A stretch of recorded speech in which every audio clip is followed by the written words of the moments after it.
Hola, hola, muy buenas tardes. ¿Cómo le va a todos ustedes? Un nuevo programa de Nuestra Voz, porque ustedes saben, Nuestra Voz son todas las voces.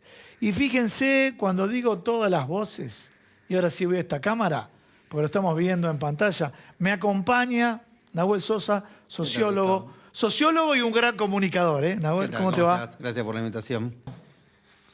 Ya fueron las elecciones, ya vino toda la batalla, palomas, halcones, acuerdo con el Fondo Monetario Internacional.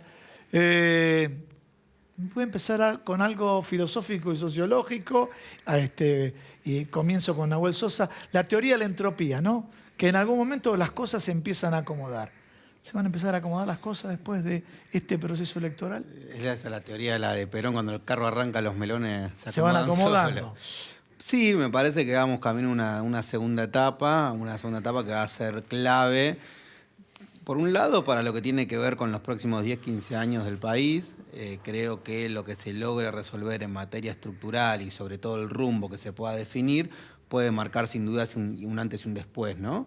Me parece que en el mundo post-pandemia empiezan a haber también nuevas oportunidades de exportación. En el mundo post-pandemia se vuelve a discutir determinados temas que parecían indiscutibles, por ejemplo, el rol del poder financiero, el rol de determinados ejes del capitalismo que han llevado a una crisis civilizatoria. Entonces, en ese sentido, creo que estos 24 meses que quedan, de alguna manera, pueden ser las bases para pensar un desarrollo sustentable e integral en los próximos 10, 15 años. ¿Vos decís pueden ser las bases o deben ser las bases? Y dijiste los 2 años que quedan, porque, mira, te voy a hablar de un tema que después le vamos a decir a Leo Anzalone, ¿no? Pero yo la pregunta que le hago a ustedes, ¿es lo mismo 52% de inflación sin pandemia que pongo el mismo número, que 52% de inflación con pandemia? Son preguntas que uno se hace. ¿Es lo mismo hablar de problemas en la escolaridad con pandemia o sin pandemia? Por eso te hago esta reflexión. No, por supuesto, ¿no? Que no es lo mismo.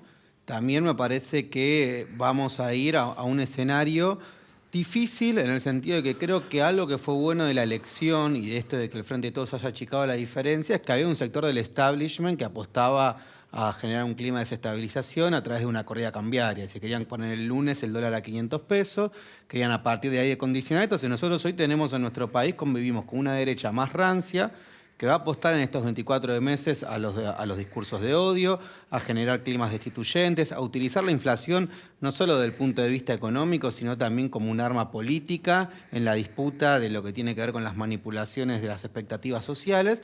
Y por otro lado, me parece que ahí estará la gran habilidad del gobierno de poder construir un acuerdo social con otros sectores que pueden no ser del oficialismo, pero que sin embargo tienen un interés en que la Argentina tenga una senda de crecimiento y de desarrollo. Justo fuera del aire, a ver, me tiró una píldora fuera del aire, Nahuel. Y un tema que él trabaja muy bien, lo viene trabajando en distintos medios de comunicación, que es el tema de los discursos del odio, ¿no?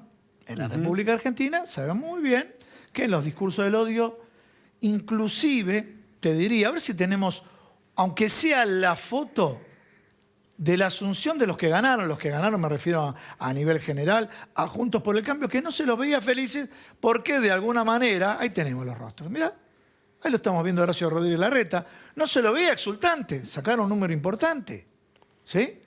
Ahí lo tenemos a Martín Tetaz, tampoco, a Patricia Bullrich, faltaría correrle un poquito a Mauricio Macri, que tampoco se lo veía hiper feliz. Y ahora sí voy, y ahora sí te tiro a vos el centro y demás. Apostaban a una mayor diferencia.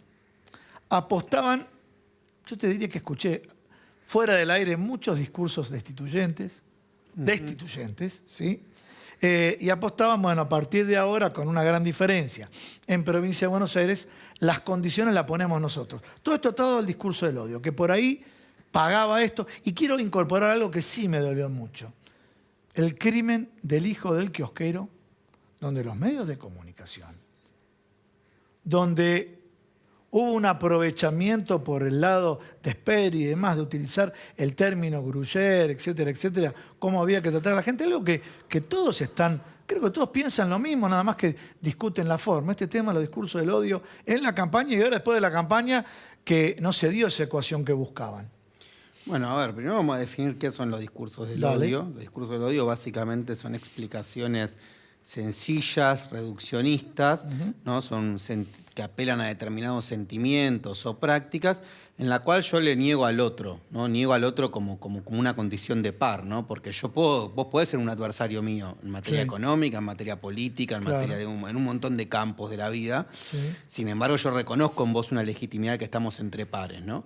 Ahora, cuando yo arranco todo un proceso en el cual a vos te empiezo que va de menos a más, ¿no? Que es la descalificación, después es el estereotipo, después es la discriminación, y vos dejás de ser un otro, vos dejás de ser Gustavo Paz a ser un parásito, un populista, un cabeza de termo, un cuca, un irracional, es decir, empiezan a hacer todo eso y eso va acompañado detrás de una maquinaria muy potente. El vínculo que yo construyo con vos es un vínculo de pensar que hay ciudadanos de primera y ciudadanos de segunda, y es un vínculo a partir del odio, ¿no? Bien. Y el odio es un sentimiento, como puede ser la esperanza, ¿no? El tema es cuando el odio se empiezan desde la política a construir motivos para que sea correcto odiar. Todos sabemos que políticamente... Disculpa, quiero repetirlo. Dale. Vos sabés muy bien que en periodismo, cuando remarcas algo, encontrar motivos que justifiquen el odio. Odiar, claro. Entonces, por ejemplo, te voy a dar algunos internacionales. Hay partidos europeos que directamente en sus programas políticos justifican el odio hacia los inmigrantes con la excusa que les están invadiendo. Totalmente. Vayamos a nuestro país.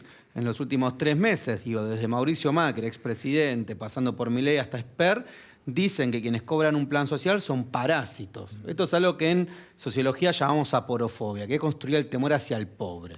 Hay otro tema, aporofobia. Sí. También la palabra parásitos lo usaron, por ejemplo, con los referentes de los trabajadores, con el sindicalismo. Bueno, también el caso de Esper dice el sindicalismo parasitario, y de pronto te encontrás que el sindicalismo es más democrático que muchas cámaras empresarias. Entonces, lo que se hace con ese discurso es apelar a que entonces si yo pienso que vos sos un parásito, después habilito que se pueda ejercer determinadas violencias hacia vos. Pueden ser violencias simbólicas, físicas, mediáticas, incluso violencias materiales.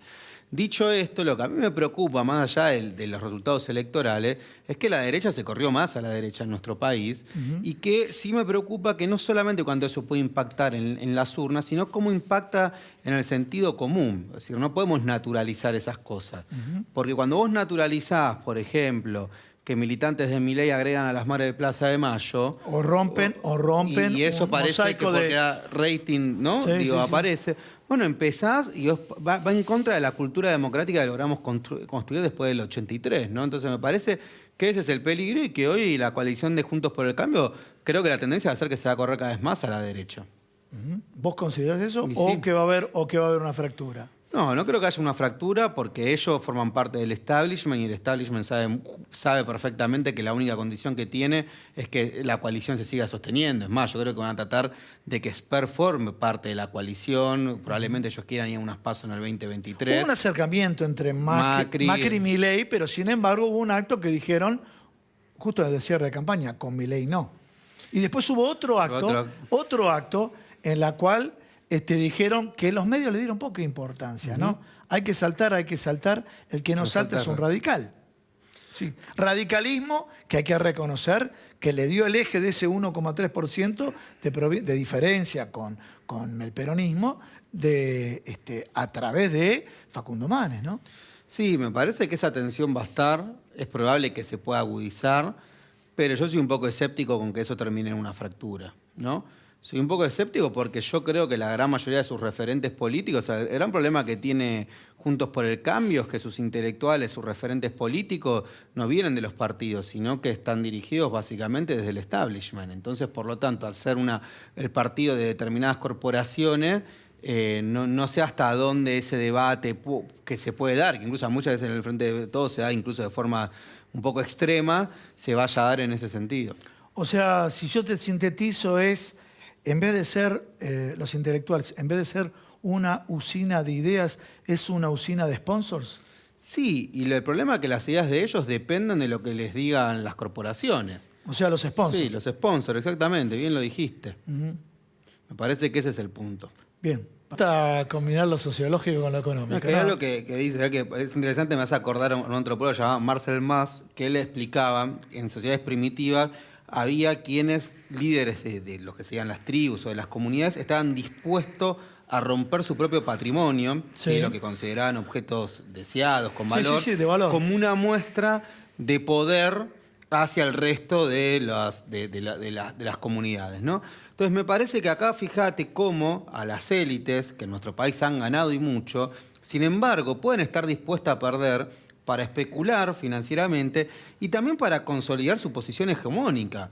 Es decir, una vez me acuerdo que Alberto Fernández, un empresario, le decía, yo no gané siempre gané con los gobiernos Néstor y Cristina, sin embargo, no los voté. Y Alberto le contestó, porque vos no querés votar igual que tu empleado.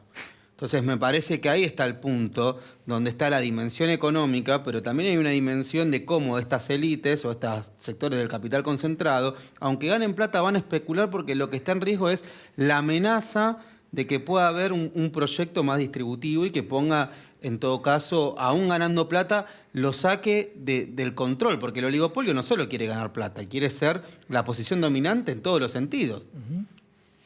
Retomar la agenda. No, me parece que tiene razón lo que plantea Leo, es decir, hay una iniciativa, hay una recuperación de la agenda. Me parece que también hay algo que es dotar de sentido el acuerdo social, ¿no? Porque el acuerdo social no es todos pensamos igual. Claro. El acuerdo social es la síntesis de conflictos, y está bien que sea la síntesis de conflicto. Y en un acuerdo social también el que tiene más tiene que ceder más, porque si no es una estafa, ¿no? Es decir, si vos, el que tiene menos, no sé, si un movimiento social tiene que ceder más que una gran corporación, entonces no hay un acuerdo social. Claro. O sea, en el acuerdo social el que tiene más, el que más se benefició, el que tiene más capacidad de poder tener una espalda para bancar determinadas situaciones, es quien tiene que ceder más. Eso me parece que es un punto a tener en cuenta, ¿no? El segundo punto que me parece que también es clave es, bueno, cómo se va a dar una lucha que es...